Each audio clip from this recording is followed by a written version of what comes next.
एक दिन बालक ध्रुव के मन में राजा की गोद में बैठने की इच्छा हुई, पर छोटी माँ ने बैठने नहीं दिया। उसने ध्रुव से कहा कि तूने भजन नहीं किया है, तू अभागा है और अभागिन के लिए यहाँ ही तूने जन्म लिया है। अभागिन के यहाँ ही तूने जन्म लिया है, अतः तो राजा की गोद में बैठने का अधिकारी नहीं है। ध्रुव ने छोटी माँ की कही हुई सब बात अपनी माँ से कह दी। माँ ने कहा कि बेटा, तेरी छोटी माँ ने ठीक ही कहा है, क्योंकि भजन न तूने किया और न मैंने ही किया। इस पर ध्रुव ने माँ से कहा कि माँ, अब तो मैं भजन करूंगा।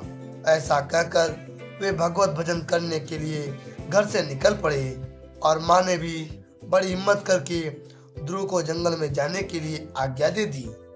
रास्ते में जाते हुए नारद जी महाराज मिल गए।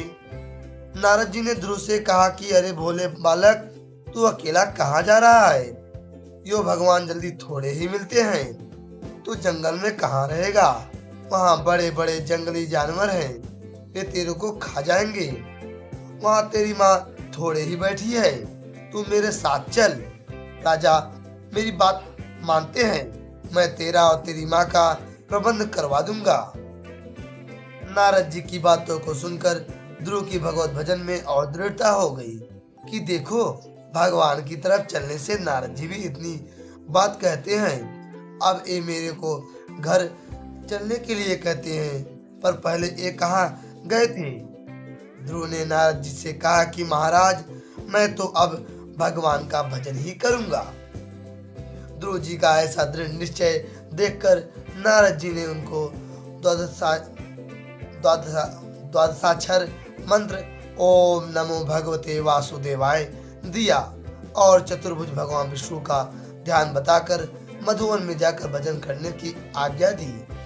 ध्रुव जी ने मधुवन में जाकर ऐसी निष्ठा से भजन की कि उनकी निष्ठा को देखकर 6 महीने की अवधि के भीतर भगवान ध्रुव के सामने प्रकट हो गए।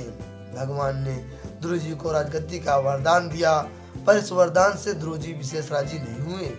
भजन से अंतकरण शुद्ध हुआ होने के कारण उसको धन राज्य के लिए भगवान की तरफ चलने में बड़ी लज्जा हुई कि मैंने बड़ी गलती की। तात्पर्य यह हुआ कि ध्रुव जी को तो पहले राजा की गोद में बैठने की इच्छा हुई, पर उन्होंने उस इच्छा की पूर्ति का मुख्य उपाय भगवान का भजन ही माना। भजन करने से उनको राज्य मिल गया और इच्छा मिट गई। इस तरह अर्थार्थी भक्त केवल भगवान की तरफ ही लगता है।